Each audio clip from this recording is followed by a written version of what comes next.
Welcome to the Grad School Femtoring Podcast, the place for first-gen students of color to prepare for grad school. This is Doctora Yvette Martinez-Fu, and I will be serving as your femtor, providing you with tips and tricks and everything else you need to know to get into and successfully navigate grad school. For over 10 years, I've been helping first-gen students of color get into top grad programs in their field, and I'm really excited to support you on your academic journey too. Welcome back, everyone, to another episode of the Grad School Femtoring Podcast. This is your host, Doctora Yvette, and today's episode, I am going to be sharing 3 ways to start active reading in grad school. Let me share with you what active reading is if you haven't heard about this concept. Active reading refers to anything that you do prior to reading a text to familiarize yourself with it. This can include doing things like scanning it, skimming it, reading a book review about it, reading a summary, reading the abstract, or even reading the intro and conclusion first. It also involves any strategies that you incorporate while you're reading it to make sure that you're increasing your understanding and critical thinking about the text. And this includes knowing exactly what information you need from the text to actively start searching for it. And let me tell you one thing. When I was in grad school, I don't think I was conscious about the concept of active reading, although I did find myself experimenting and trying different things. One thing that I wish that I learned early on was my learning style. And I'll talk more about learning styles soon. I didn't know my learning style was that I'm an auditory learner. And therefore, it was hard for me to read. And I felt guilty when I would read book reviews. I felt guilty when I would skim the text. I felt guilty when I was trying to figure out from different sources and places what this text was about before actually reading it, because I thought that that wasn't okay to do. And in fact, it's funny now because those are the things that I'm encouraging you to do to increase your comprehension of the text. And so today I'm going to talk about 3 different ways to actively read, 3 strategies. There are others, but these are the ones that I'm familiar with, and I didn't want to overwhelm you with too many strategies. So try one of these 3 things out and then come back. Let me know how it went for you. The first one, the first active reading strategy I'm going to share today is what I referenced earlier, which is reading out of order. So for instance, if you are a STEM student, you might be reading some sort of scientific paper and you decide that you're going to read the intro and conclusion first. After that, maybe you decide you want to read the results section next. Then you might determine that you actually don't need to read the entire methods section. You might skim that, unless of course you're reading that article precisely because of their methods, then that would be the exception. Then you might go on to reading the discussion, and after that you determine you're going to skim the rest. Okay. I'm not telling you that this is exactly how you should approach reading all articles, but what I am saying is that you can develop your own system for actively reading that doesn't always require reading materials word per word and in chronological order. I tended to read out of chronological order to try to figure out what the most important things from a text. I noticed that when I would read books, I definitely had to pay close attention to the intro, and then I could find one of the chapters that most closely related to my work and focus on that one too. And then the rest I would skim. And again, I shamed myself for doing this, but there is no shame in doing what you need to do to get the information that you need to get from the readings that you are having to comb through. As a graduate student, you likely have a lot more reading to do than you ever experienced in undergrad. And especially if you have exams, I had first year exams with lots of reading lists, and then many people have qualifying exams with, again, lots of reading lists. There is always an endless number of articles that you can read as you continue on with your research and your career. And so do what you can to work best and identify active reading strategies that will help you get what you need out of these texts. So the first one I mentioned, reading out of order. The second active reading strategy is developing your own list of suggested reading questions. And these are questions that you have developed for yourself to identify the information that you need from these texts. And I'll share with you some of my questions that I asked myself, and then I pulled them and added them to a spreadsheet. And for all of my readings, when I had my qualifying exams, I think also when I had my first year exams, I made sure to answer these questions for each of them. The first is, what is the topic? Then, what is the scope? And by that, I mean, what's the focus? What are the boundaries of the research? What is the main argument or finding? Who or what are they arguing against? This is especially key in my field, in the humanities, when some scholars are actually blatantly arguing against other scholars and their work. What kind of theory or conceptual framework is this author proposing? Theories, frameworks can be especially helpful because you might incorporate them within your work as well. You can ask yourself, through what frames of reference is this theory or framework understood? So sometimes to understand one theory, you have to understand other stuff that came before it. It's good to know that. What is the disciplinary location of this piece? I had this question for myself because I was in an interdisciplinary program and not everything I read was in one discipline. And so the conventions differ depending on the discipline of the article that I was reading.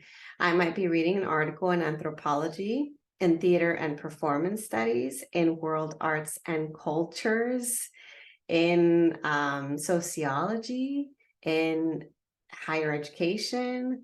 So my work spanned across a lot of different fields. It was good for me to know the disciplinary location of whatever I was reading. Next is what methodologies were used. And I'm going to mention this for those of you in the humanities. Sometimes you might not be explicitly taught to think about your methods, although we do have methods in the humanities. So think about, in the humanities specifically, what are the authors or texts that this author is relying on to develop their argument? Next, you want to think about when this piece was published. You might notice that some of the readings in your reading list are from a while back. They are probably foundational texts, and that's why you're reading them. Others might be more recent. They might have been published within the last 10 years or so. Those might be more emerging work. It's good to know the differences and the distinctions. And you can also ask yourself, how is this text placed in intellectual history? What was the context of its writing? How has it been used since? Especially with the more canonical work, with the work that you're expected to know in your discipline, it's good to know the history of it and how it has been used and continues to be used. How does this text intersect with others looked at in this course, in my reading list, or even in my own work? You want to put it in conversation with other readings and not just think about it as this isolated thing. It's not. It's in conversation with others. Even if it's not explicitly in conversation with others, you're the one that's going to put it in conversation with others as you do your own research. You also want to take note of any gaps, of any strengths, of the costs, of the benefits. What does this approach allow the author to accomplish? What insights does it restrict or occlude? What's not mentioned in this piece? And then, of course, it's super duper important to think about how useful this work is for my research. How could this theory or framework be applied in my own work? Other things you might want to keep in mind if you develop a spreadsheet of your own or some sort of set of reading questions of your own is keeping track of abstracts. Abstracts can be helpful so you can quickly remember what that article was about. Also saving any major research questions, just again to remember the piece. You might want to keep track of key terms. That'll help you to put it in conversation with other pieces that might have shared key terms. And you might want to save especially useful or important quotes that you know you'll want to cite later. That's the second active reading strategy, is developing your own strategic reading questions so that you know exactly what you're trying to search for when you're reading this text. Now, the last active reading strategy, which is what I mentioned earlier, is identifying your learning style and then reading material in a way that aligns with that learning style. Like I said, I wish I would have known I was an auditory learner. I wish I would have had access to audiobooks and text-to-speech options back then. But you know what? I'm taking full advantage of it now. And I think I'm reading and learning more than I ever did before. And that's a lot to say, considering I learned and read a lot in grad school. So let's talk about it. Let's talk about reading, not reading styles, learning styles. There are three primary learning styles. There is those that are visual learners, auditory learners, and kinesthetic learners.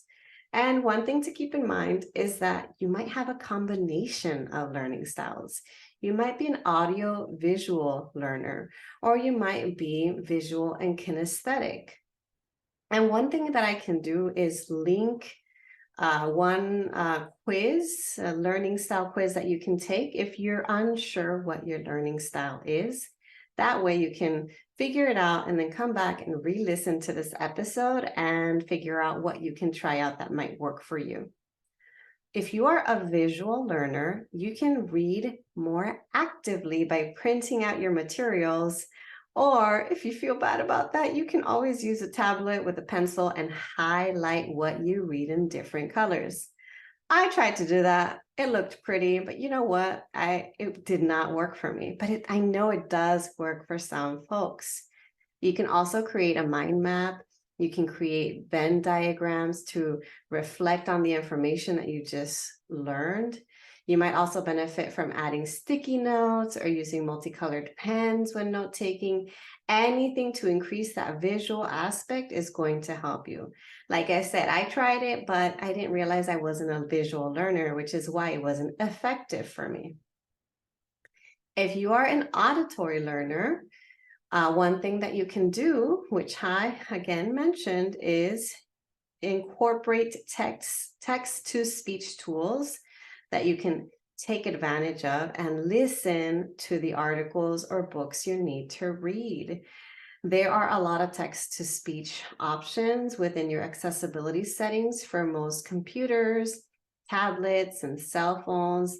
There are also text-to-speech apps like Speechify and Natural Reader that you can check out and see if you like that. There are even apps that have ebooks and websites. I know of Open Library as a website where you can check out books that you would at a library. And a lot of times when you open up the ebook, it gives you that text-to-speech option to listen to it, which is great. Another thing that you can do is start dictating your notes so that you can go back and re-listen to yourself. It'll help you to process what you're learning. Sometimes even I go back and re-listen to my own podcast episodes. I'm like, what did I say about that? I don't remember. I go back and re-listen to it. I'm like, oh yeah, now I remember. It reinforces the material.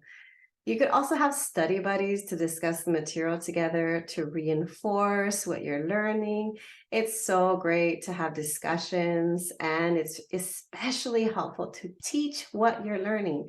You know what? No matter what learning style you have, teaching what you are learning is a great and effective method to make sure that you are actually fully consuming and understanding the material. That's why I love teaching, because I know that as soon as I can teach it, effectively to someone else, that means that I know it pretty well.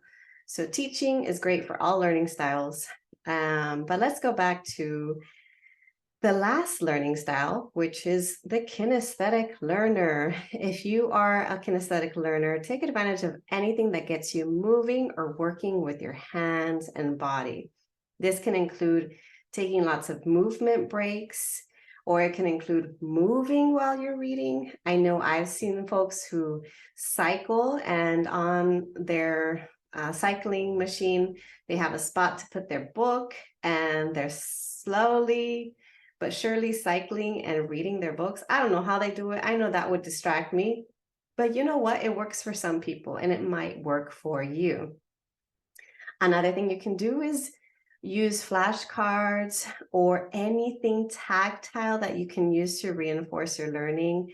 And even better than that, handwriting your material is probably even better for you.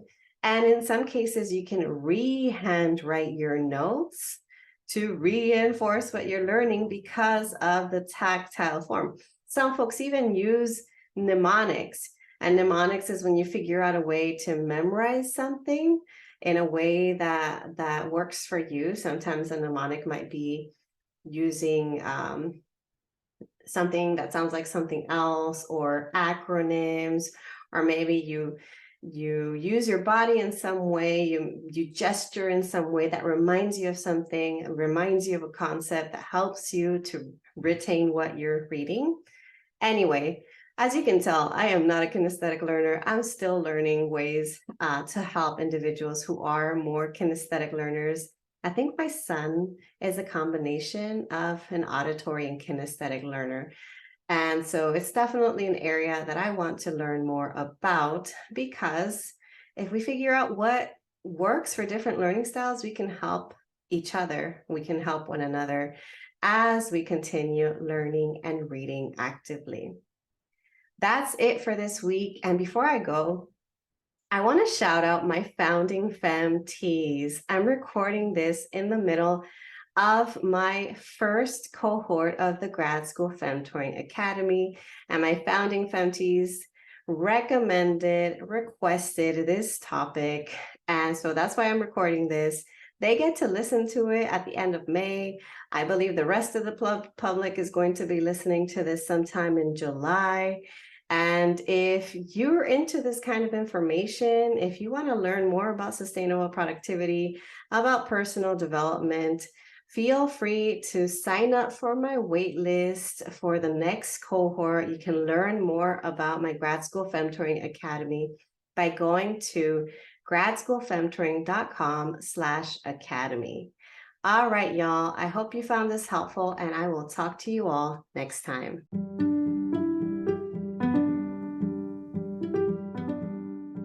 Thanks so much for joining me in the Grad School Femtoring Podcast. If you liked what you heard, here are 3 ways you can support the show. The first is to make sure you're subscribed and leave a review of the podcast. If you leave me a review on Apple Podcasts, you become eligible for a free half-hour coaching session with me. Yes, that's right, 1 free session. Once you leave a review, you can email me a screenshot and I'll send you a link to sign up. The second way to show your love is to get yourself a copy of my free 15-page Grad School Femtoring kit, which includes resources on research, organization, grad school, and career prep. Go to gradschoolfemtoring.com/kit to get it today. The third and last way to support my show is to follow me on social media. I am on Instagram, LinkedIn, Facebook, Twitter, and occasionally TikTok with the handle @Grad School Femtoring. Thanks again, and until next time.